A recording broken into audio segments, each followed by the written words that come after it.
The Merriam-Webster's definition of conservation is planned management of a natural resource to prevent exploitation, destruction, or neglect.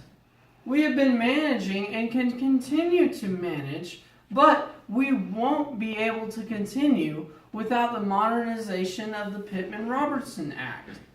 What is the Pittman-Robertson Act? Well, it is the Federal Aid and Wildlife Restoration Act of 1937. But we need to modernize it. Why do we need to modernize it? Well, because times are moving on. Things are changing, and unfortunately, we need to change with them. With that being said, the Pittman-Robertson Act has allowed cooperation between states, federal government, conservation groups, as well as sporting industries. Taxes on guns, ammunition, bows, arrows, and hunting licenses are procured through this act, and they are provided as financial assistance to preserve, conserve, and restore wildlands and wildlife threatened and or endangered. Who does it help? Well, it helps us as well as helping the animals.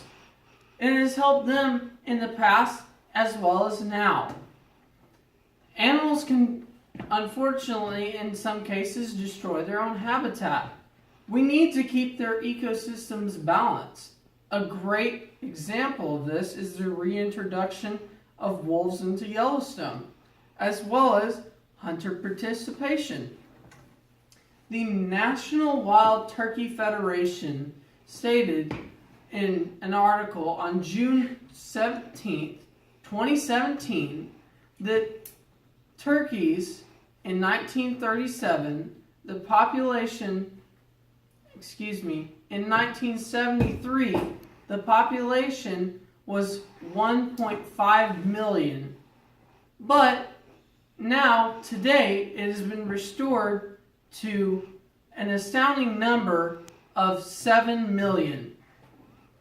Another example is in the Nebraska Land Magazine article published August 23rd, 2017, stated that elk had such a declined low population in 1907 that there were only 41,000 elk left in North America. But through conservation, restoration, and preservation, they have been brought up to more than 1 million in North America. So many so that Nebraska now has an elk season. Preserve, conserve, and restore is what it's all about. Landowners benefit from this. It's a means of tax relief as well as income, and it can help better manage their land. There are also businesses that thrive among this industry, such as Cabela's that caters to the outdoors, such as Bass Pro Shops, as well as taxidermists, as well as your workers that work there at those different businesses. It provides a job, essentially. It has worked because of the fact that it's a user pay public benefit system. It is a never-ending beneficial cycle to preserve, conserve, and restore. Why does it need to be modernized if it's working so well, if you ask? Well, because the Pittman-Robertson Act has been great, but it needs to change. Why? Because of the drastic declining numbers of hunters.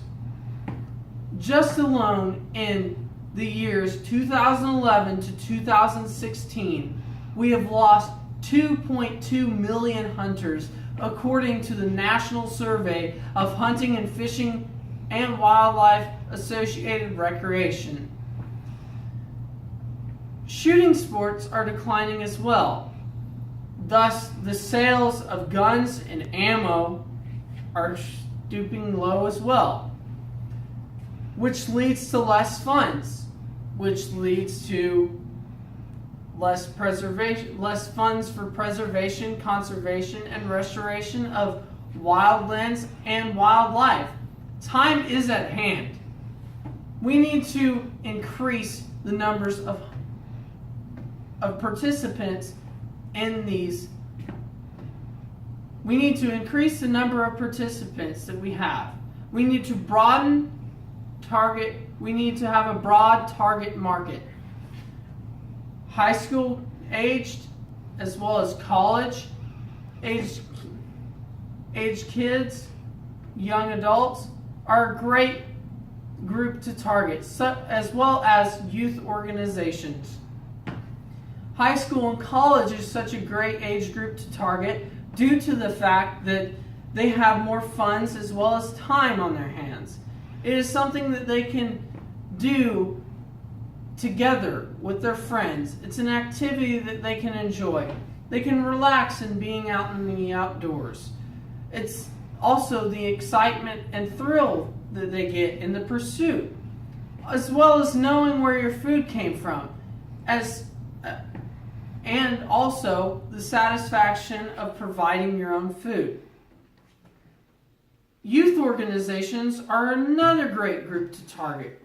4-H, Boy Scouts, Girl Scouts, FFA.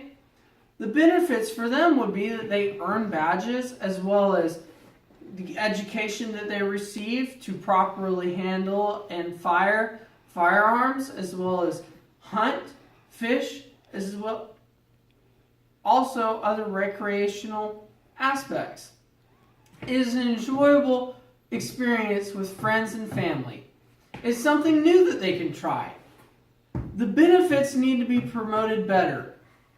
There are also programs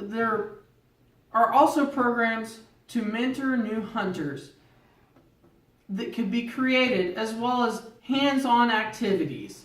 We need to make it appealing for them.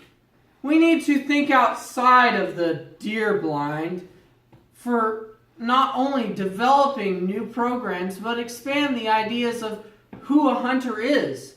Now, most of us, when we think of a hunter, think of somebody that's dressed in camo with face paint and is all ready to go out into the woods. Well, yes, that's still the idea, but we need to rethink and not stereotype the way we think about a hunter. We need to broaden our perspective and look at the possibilities. In today's day and world, it is becoming more important to the consumer to know where their food is coming from. The organic aspect is a huge part of this. So, our target group has become larger. There's important aspects to different people for their different reasonings for hunting. For some, it's the organic benefits that they receive from the food. From others, it's the enjoyment or the thrill. Some, it's a heritage thing. And hunters need to become better ambassadors for what they stand for. They need to share with, talk to friends, as well as neighbors like we used to. Invite them to go out with. Invite them to go out with you. The goal is each one reach one. And with this bill being passed, we can put this on a much larger scale of reaching out, putting our web fingers out there to attract more hunters and participants in shooting sports as well as hunting. And with this, we can use that to preserve our hunting heritage and the vast wildlife in our nation. We need various educational avenues and appealing formats with better data keeping structures, thus leading to more contributors to preserve, conserve, and restore a healthy and promising future. Save the future endangered species, the hunter. Thank you.